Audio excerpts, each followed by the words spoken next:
Bonjour à tous, bienvenue sur CryptoForce pour l'actualité numéro 15 de crypto. Donc aujourd'hui nous allons parler du VeChain comme d'habitude, de XRP, de Ripple, mais également de l'application VV, de la crypto-monnaie OMI, de l'entreprise Ecomi. Et donc nous allons voir tout ça parce que vous allez voir, il y a pas mal de nouveautés qui sont tombées pour ces trois projets. Et surtout, en fin de vidéo, on verra comme d'habitude les actualités crypto plutôt générales. Je vais parler des banques, parce que vous savez, aux États-Unis, c'est la déroute au niveau des banques commerciales traditionnelles et crypto également, mais qui sont en train d'impacter vraiment le reste de la finance traditionnelle. Voilà, donc tout ça, je vais l'aborder dans cette vidéo. Mais avant, bien sûr, vous le savez très bien, tant d'avoir mon trailer.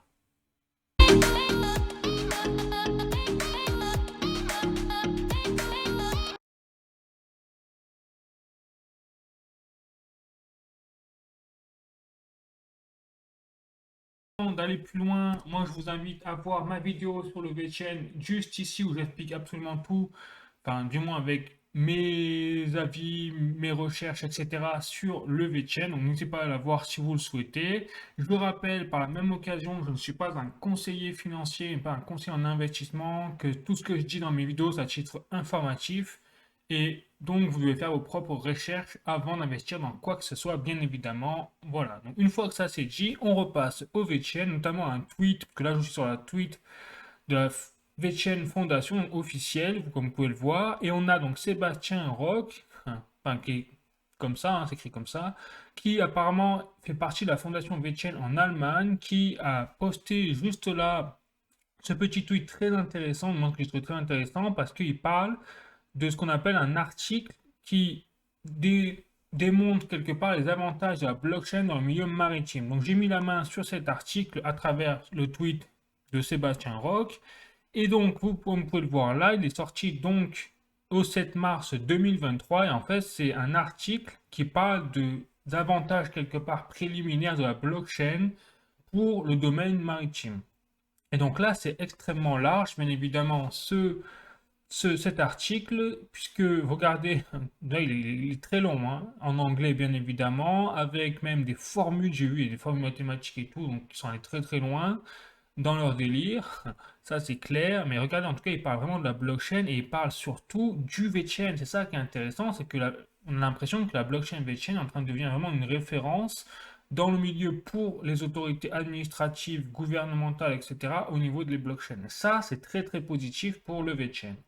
Maintenant, pour continuer toujours sur le VeChain, j'ai également donc là un tweet de la VeChain Foundation vraiment officiellement qui parle du lancement du nouveau white paper qui a été mis donc en place le 5 mars 2023, il y a une dizaine de jours.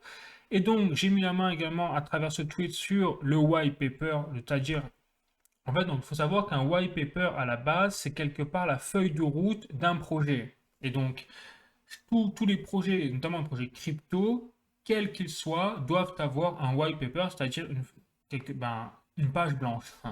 Donc une page blanche, ça veut dire que voilà, c'est un résumé condensé de tout le projet, de toute la mise à jour également si c'est un white paper 2.0, 3.0. Donc là, pour le VTN, nous sommes face à un white paper 3.0, c'est-à-dire une mise à jour numéro 3 de leur feuille de route. Et dans cette feuille de route, ils expliquent tout. Ils expliquent leur vision, leurs objectifs, les résultats qu'ils ont déjà mis en place, etc. Donc là, vous pouvez le voir. Donc, je vous invite à mettre la main dessus et à le lire éventuellement. Aujourd'hui, nous n'allons pas le lire en entier parce que sinon j'en ai pour l'après-midi et j'aurai pas de temps. Mais en tout cas, on peut le feuilleter un peu et regarder, on va voir des choses quand même intéressantes au niveau du VeChain. Déjà, ils expliquent vraiment, vous voyez, leur façon de voir les choses, à quoi sert le VeChain selon leur vision à eux des choses. Ils expliquent également la Proof of Authority 2.0, ils rappellent ce que c'est, notamment ici, comme vous pouvez le voir, ils rappellent leur, le design de leurs deux tokens. Donc, comme je l'ai expliqué dans la vidéo sur le VeChain, donc le VeChain, le VET et le VeThor, VTHO, qui est la on va dire, crypto-monnaie dans l'écosystème de la blockchain du VeChain. Et surtout, ils expliquent la mise à jour Proof of Authority 2.0. Et donc, c'est vrai que moi, je parle souvent en ce moment de la centralisation, et on le voit avec l'actualité du moment, notamment avec l'effondrement des banques régionales aux États-Unis, qu'on voit de plus en plus que la centralisation, dans quelques domaines que ce soit, a des grosses, grosses fragilités. Et on peut de plus en plus remettre en question l'efficacité de la centralisation dans les domaines. Et là, c'est vrai que le VeChain, pour le coup, malgré toutes ses qualités, il y a une chose vraiment, le point noir, c'est que je vous l'ai toujours dit, hein, c'est la centralisation derrière le VeChain à travers la blockchain qui, à la base, se basait sur, vous savez, 101 nœuds validateurs au niveau de la blockchain, alors que par exemple, le Bitcoin, lui, ces nœuds, c'est l'ensemble des mineurs, donc l'ensemble quasiment des utilisateurs du réseau Bitcoin, puisqu'il y a des centaines de milliers de mineurs à travers le monde du réseau de la blockchain Bitcoin, ce qui en fait un réseau extrêmement décentralisé. Pour le VeChain, avec 101 nœuds, clairement, c'est pas le cas. Il est plutôt centralisé. Et donc, ce qui est pratique, c'est que là, avec cette mise à jour Proof of Authority 2.0, il le rappelle ici, c'est qu'il déclare qu'elle est, cette mise à jour, destinée à garantir l'intégrité des données et également à promouvoir sur les capacités de scalabilité pour rencontrer donc l'évolution des besoins des business. Donc déjà, il parle d'intégrité grâce à cette mise à jour. Ça, c'est une bonne chose.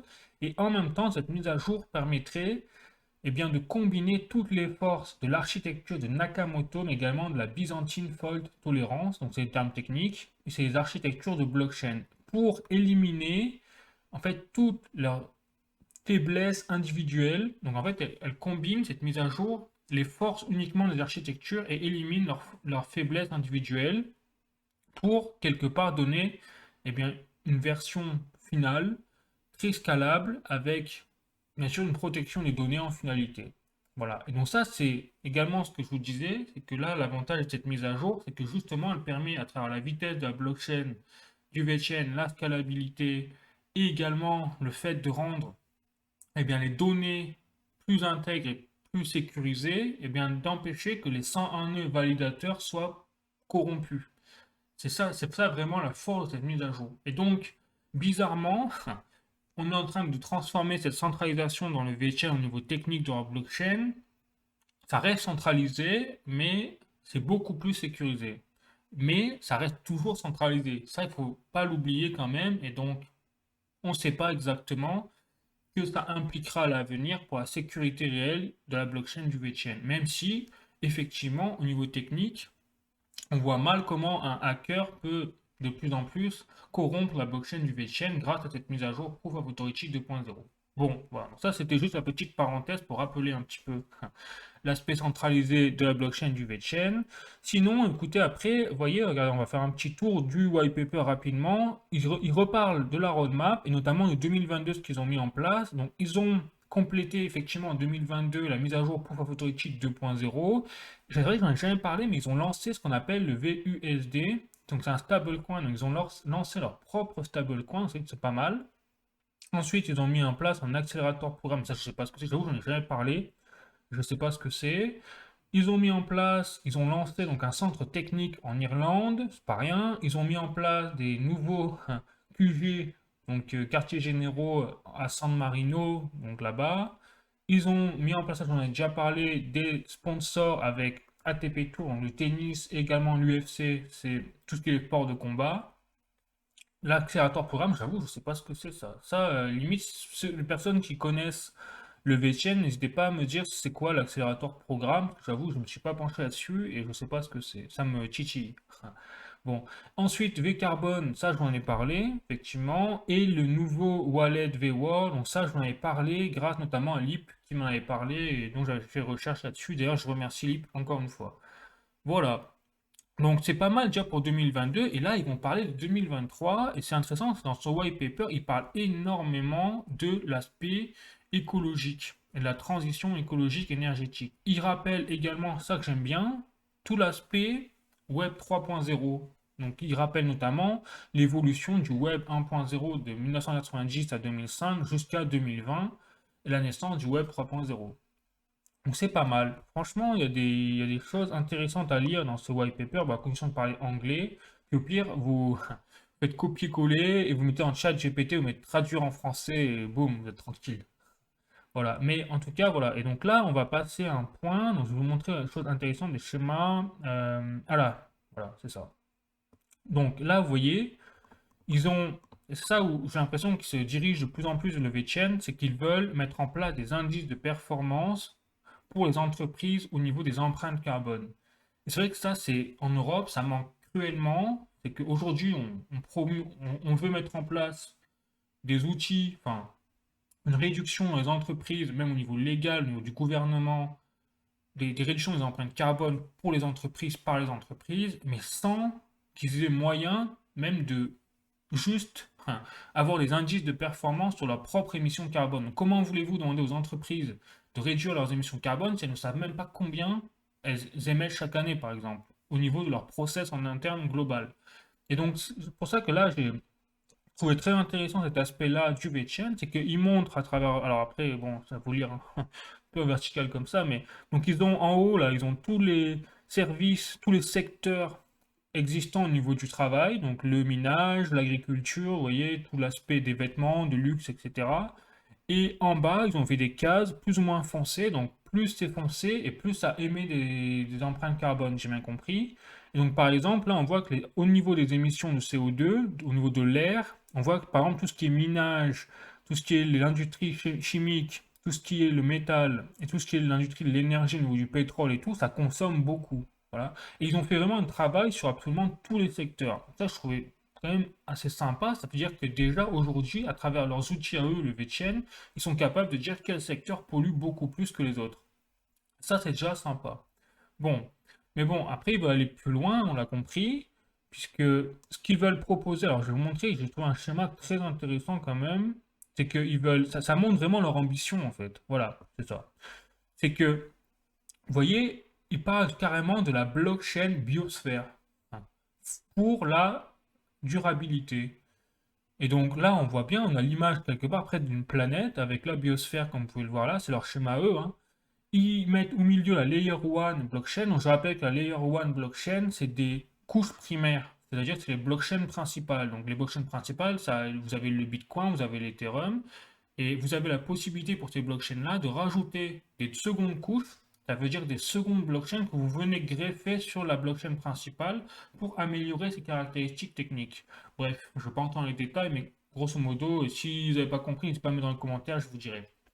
Et donc, le Layer 1 blockchain, donc là, ce serait le VeChain, clairement, hein, on va pas. Voilà, en plus, c'est leur white paper, donc imagine très bien qu'eux, ils pensent à eux, leur blockchain à eux, donc le VeChain. Et donc, le VeChain permettrait de connecter quelque part.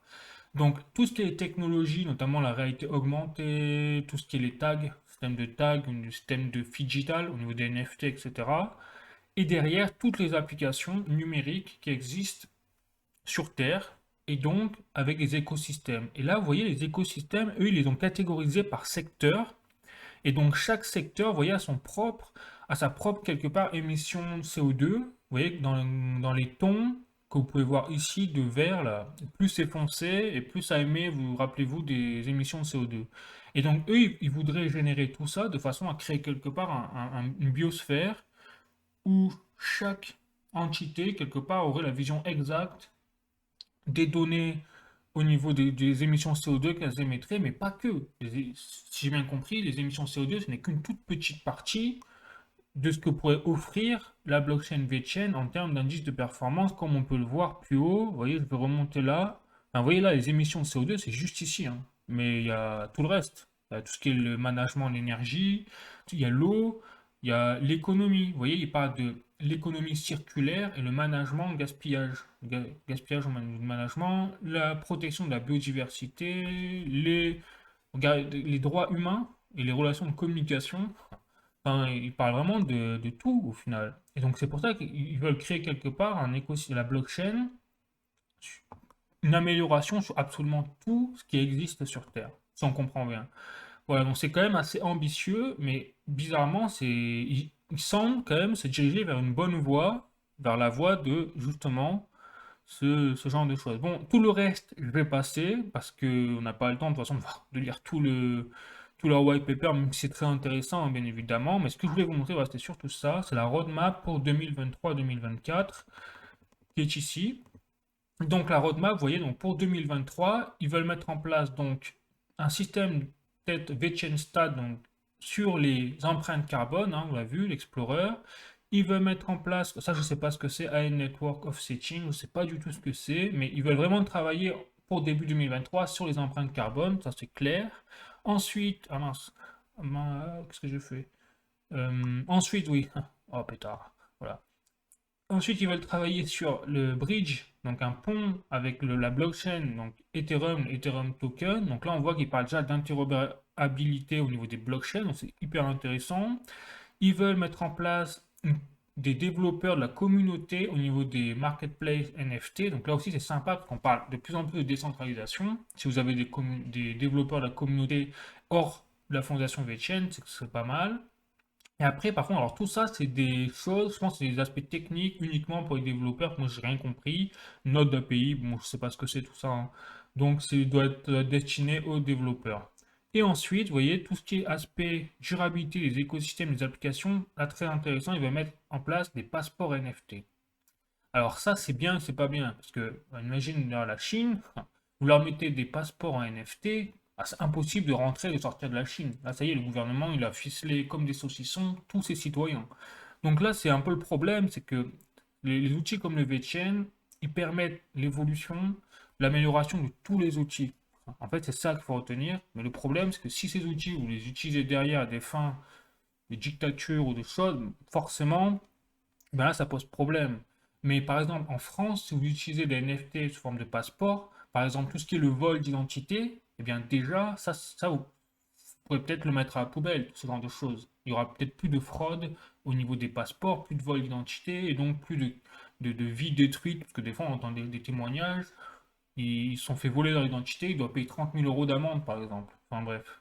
Voilà, donc ce genre de choses, ça peut être amélioré. Mais là encore, une fois encore, attention à la centralisation suivant eh bien, les mains, le pouvoir qui est derrière ces outils-là. Ça, le problème, on en revient toujours au même, hein. Et donc après, ils veulent créer des wallets, également numériques, pour ces écosystèmes-là particuliers.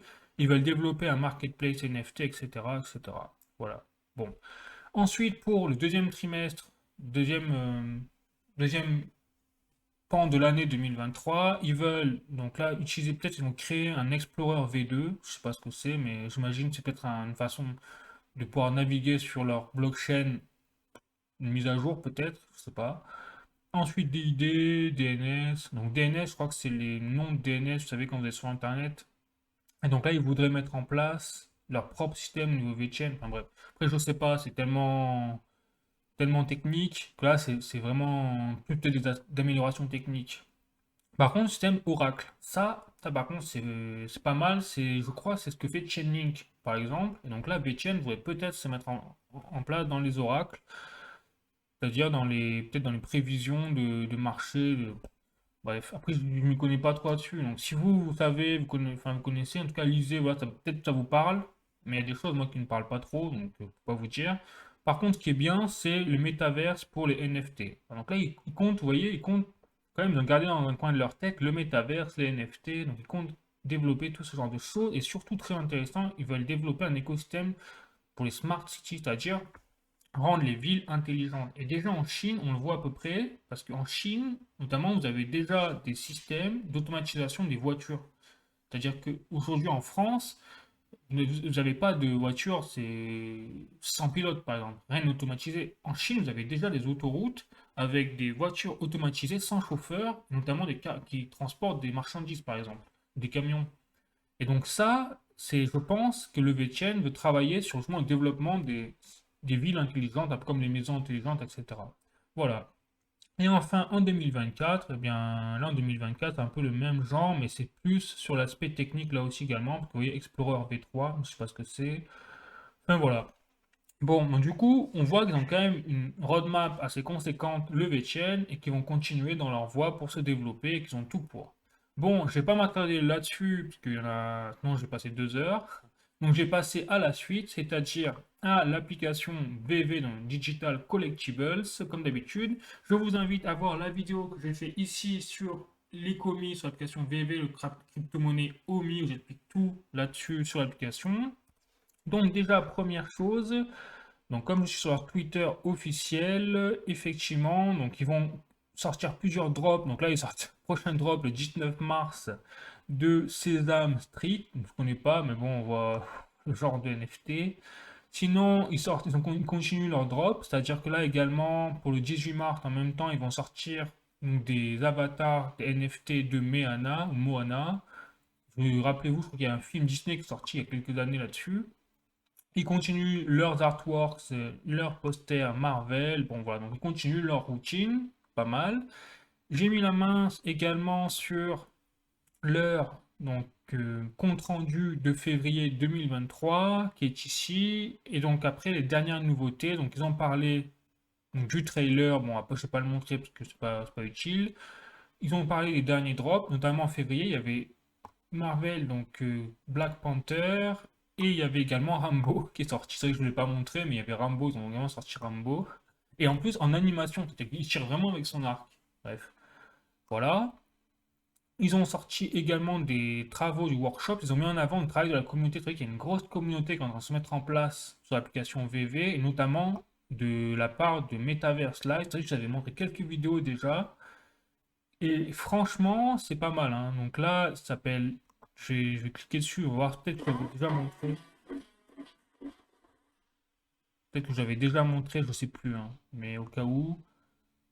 Donc on voit en fait, c'est la communauté qui crée des vidéos de façon régulière sur les NFT collectibles de VV, et c'est complètement fou. Vous voyez, il y a des scénarios, il y a des. c'est- Et ça, c'est uniquement à l'aide des NFT animés de l'application VV. Donc on voit qu'il y a même derrière des contenus en fait liés à l'application VV qui sont en train de sortir avec des films et tout. Ça c'est incroyable. Ouais, donc c'est assez. Bon, je vais pas vous mettre la vidéo en entier parce elle est assez longue, hein, elle dure 11 minutes, mais en tout cas, vous aurez la possibilité de la regarder vous si vous voulez, vous êtes intéressé. Voilà. Ensuite, la Lamborghini, forcément, on en a déjà parlé. Donc avec des vidéos également, donc les posters, etc. Ils ont sorti Quantumania, donc là j'en ai déjà parlé en février. Bon, rien de précis, donc là je vais juste vous rappeler une chose, c'est que la fusion, donc si vous avez plusieurs comptes sur l'application VV, vous avez jusqu'au 30 avril pour faire la fusion et le démarche. Donc tout est expliqué là également, vous mettrez le lien pour vous, et comme ça vous saurez peut-être comment faire. Ensuite, autre point, donc là le plus important, pour ça je fais rapidement parce qu'il n'y a pas de réelle nouveauté donc, par rapport en février, mais par contre la dernière nouveauté là de mars, très important, c'est que vous avez un update sur le Master Collector Programme, ça y est, il est en phase bêta. C'est-à-dire que là vous avez des clients de l'application VV qui ont été sélectionnés de façon aléatoire, et à partir de là ils ont reçu un mail avec justement la possibilité de essayer en version bêta le Master Collector Programme. Donc je rappelle que c'est le classement, vous savez, des différents collectionneurs qui ont le plus grand nombre de NFT, qui pourra avoir des avantages, des statistiques sur leur NFT, etc. Donc c'est pas mal, et on voit que déjà au moins ils avancent dans leur jalon. Donc ça c'est quelque chose de très positif, c'est-à-dire que ça y est, ils sont repris en main et qu'ils arrivent enfin à sortir ce qu'ils veulent sortir. Donc ça, c'est un très bon point pour l'aspect derrière gestion de projet de VV. Voilà, tout simplement. Et donc, bon, ben, j'ai passé à la suite, c'est-à-dire à Ripple. Donc, maintenant qu'on a parlé du VeChain, de l'application VV, du OMI, de Ecomi, on va parler de, comme d'habitude, de XRP, de l'entreprise Ripple. Et donc là, comme vous pouvez le voir ici sur mon article, j'ai donc sur le journal du coin, donc je pris une screenshot bien évidemment, et l'article c'est après Circle, le PDG de Ripple annonce son exposition à Silicon Valley Bank. Et donc là, c'est quand même une petite mauvaise nouvelle, c'est que effectivement la Silicon Valley Bank, donc c'est une banque là, qui a fait faillite récemment aux États-Unis, et bien d'ailleurs, j'explique tout dans la vidéo ici sur la Silicon Valley Bank, pourquoi ça chute, etc. Si vous voulez vraiment comprendre ce qui s'est passé à ce niveau-là, n'hésitez pas, j'explique tout là-dessus. Et résultat, il faut savoir que la Silicon Valley Bank, c'était l'entreprise de la tech, c'était l'entreprise de toutes les startups liées à la tech, et notamment aux crypto-monnaies. Et en fait, ce qui s'est passé, c'est que dans ces entreprises de crypto qui étaient liées à la Silicon Valley Bank, vous aviez l'entreprise de Ripple, malheureusement. Donc, qu'a expliqué le PDG, donc Carl Garlinghouse, dans un tweet, c'est que effectivement, Ripple était associé à Silicon Valley Bank au niveau des fonds, que certains fonds avaient été impactés, mais ça n'empêchait pas le fonctionnement de la blockchain de Ripple, et surtout que la majorité des fonds avaient été récupérés, qu'il n'y avait pas de danger, donc c'était plutôt positif dans le malheur, si je puis dire. Voilà, mais n'empêche que là on constate évidemment qu'on a de plus en plus de nouvelles comme quoi il y a des impacts, des conséquences de la chute de ces banques aux États-Unis, même dans l'entreprise, même dans l'industrie crypto. Donc c'est pas fini l'affaire, il faudra rester vigilant les amis. Mais sinon, rien de d'alarmant pour l'instant pour le XRP et Ripple. Et sinon, bien sûr, je rappelle, là j'ai fait une vidéo sur le XRP Ripple qui dure 1 heure également. J'explique tout sur ce projet si vous voulez en savoir plus, etc. Voilà. On passe à la suite, donc prochain article, ici, voilà. Autre chose, toujours en lien avec l'entreprise Ripple et la crypto-monnaie XRP. Là, je suis sur un article de leséchos.fr, donc cette affaire qui menace le pouvoir de la SEC. Parce que là aussi, je fais référence à la sphère juridique entre l'entreprise Ripple Crypto et le gendarme boursier américain, la SEC. Et là, très intéressant et peut-être très positif pour l'industrie crypto également, c'est qu'on a la Cour suprême des États-Unis qui va devoir juger si les procédures internes qui permettent aujourd'hui de contester les décisions prononcées par la SEC violent ou non la Constitution américaine. Et donc la décision de cette Cour suprême pourra en fait réduire l'influence de la SEC dans le cas où ça donne bien sûr une sanction contre la SEC. Donc là, c'est quand même positif parce que c'est vrai que depuis ces derniers mois, dernières années, on voit que la SEC, elle fait n'importe quoi.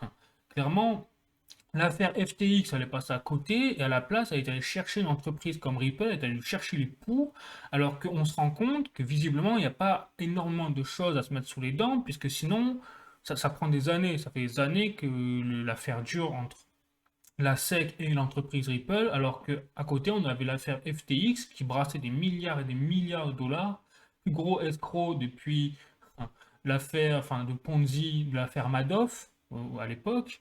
Et là, on voit que la SEC, vraiment, elle a côté de ses pompes, en fait, clairement, on va pas se cacher. Et donc, à ce point que même la Cour suprême des États-Unis se pose des questions. Aujourd'hui, vous avez des personnes en interne au niveau de la juridiction des États-Unis qui se posent également des questions. Donc ça, c'est très positif parce que peut-être qu'on va les calmer, la SEC, et qu'au lieu de faire l'attitude de répression sur les crypto-monnaies, peut-être qu'ils vont pouvoir mettre plutôt un cadre plus juridique, plus sain pour encadrer, c'est sûr, il le faut, et réglementer comme il faut le milieu de façon à l'aider à émerger avec tous les outils qui vont avec, puissants comme le VeChain notamment, on l'a vu.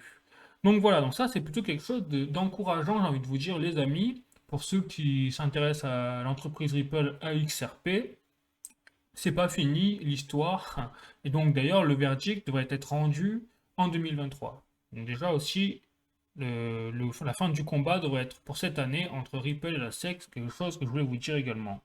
Une fois qu'on a parlé du XRP de Ripple, maintenant je passais à l'actualité plus générale, crypto. Et donc effectivement, en ce moment, vous l'avez vu, c'est les banques qui s'effondrent aux États-Unis au niveau régional, donc les petites moyennes banques, on va dire.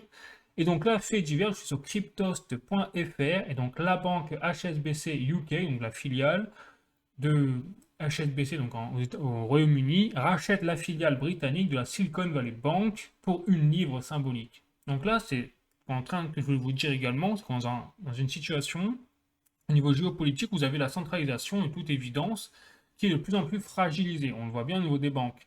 Et là, ce qui se passe, c'est que quelles sont les conséquences de cette chute-là actuelle de la centralisation? C'est toujours plus de centralisation. C'est-à-dire qu'on avait, allez, des centaines de banques avec des petites, moyennes banques. Ces petites, moyennes banques sont en train de s'effondrer, on le voit, petit à petit. Et qu'est-ce qui se passe? Eh bien, elles sont rachetées par les grosses banques. Et donc, aujourd'hui, on va se retrouver peut-être dans le futur avec un conglomérat de quelques grosses banques dans le monde qui vont diriger en fait le milieu des affaires financières. Et là, ça veut dire que plus on se rapproche dans ce cadre-là, et plus on se rapproche de la centralisation et des dangers qui vont avec, que ce soit au niveau de la corruption, que ce soit au niveau des décisions géopolitiques, mais aussi que ce soit au niveau de la sécurité, puisque plus vous avez quelque chose de centralisé, on l'a vu, et plus c'est sujet à des attaques, à des problèmes, on l'a vu. Voilà. Et donc là, on se dirige de plus en plus vers ce milieu-là, j'ai l'impression. Donc, c'est quand même quelque chose d'intéressant que je vais vous aborder parce que c'est vrai que ça n'a pas l'air comme ça, mais c'est quand même assez notable. Deuxième article du même média de presse, cryptost.fr. Donc, on a le Crédit Suisse empruntera jusqu'à 50 milliards de francs suisses à la Banque centrale des Suisses. Donc là aussi, effectivement, j'ai fait une vidéo il y a une semaine ou deux juste ici sur justement le Crédit Suisse et la Banque centrale de Suisse avec les bilans qu'ils avaient annoncés pour 2022 qui étaient catastrophiques.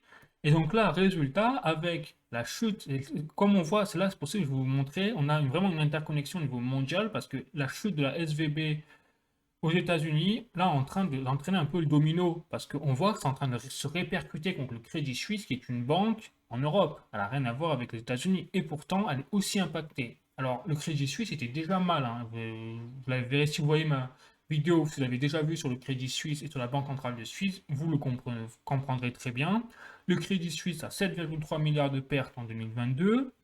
Et qu'est-ce qu'il fait? Il va emprunter 50 milliards de francs suisses à la Banque centrale de Suisse, qui, tenez-vous bien, est même pas en meilleur état, puisqu'elle a 133 milliards d'euros, oui, milliards d'euros si on fait la conversion, pour son bilan annuel de dette, pour son bilan annuel de 2022.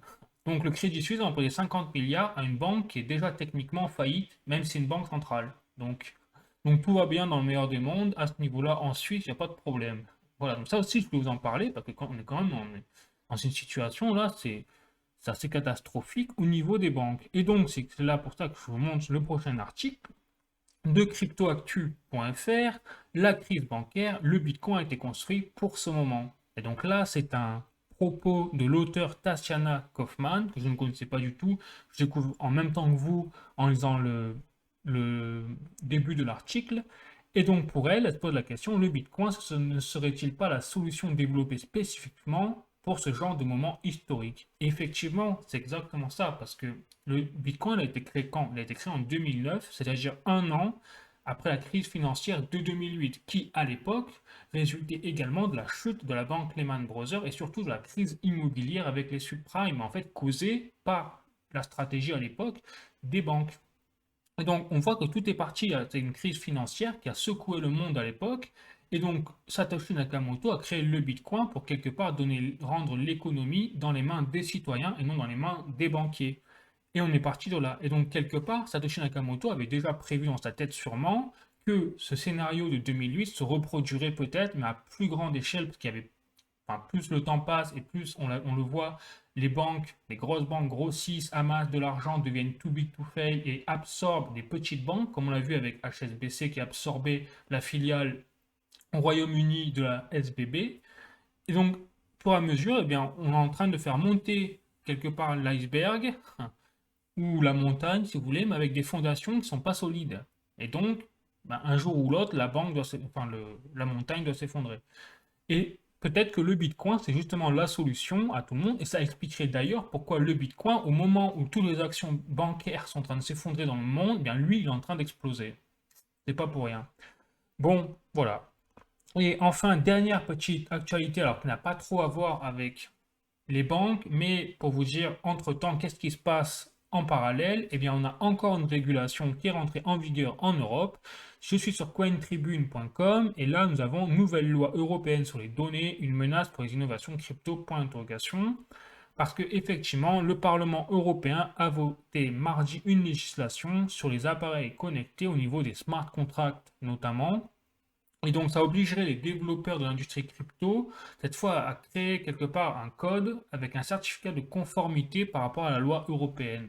Donc là, bon, c'est bien au niveau de l'encadrement, mais voilà, beaucoup de personnes se posent la question, est-ce que ça n'a pas encore freiné plutôt l'innovation crypto au détriment de la sécurité, parce que est-ce que ça sert vraiment à quelque chose ou pas, on se pose la question. Mais voilà, donc en attendant que les banques s'effondrent, nous en Europe, on est en train toujours de mettre en place des lois pour encadrer les innovations crypto. Et je me demande, c'est pas plutôt freiné, hein? Bon, on peut se poser la question. Mais voilà, donc sur ce, bien écoutez, ce sera tout pour cette actualité numéro 15 de crypto. N'hésitez pas à mettre un like si vous avez aimé, voilà, si vous êtes d'accord avec les informations que je vous ai données, si ça vous a appris des choses. N'hésitez pas à mettre des commentaires également pour voir ce que vous en pensez. Et puis écoutez, moi je vous dis à bientôt, je vous fais la bise. Ciao.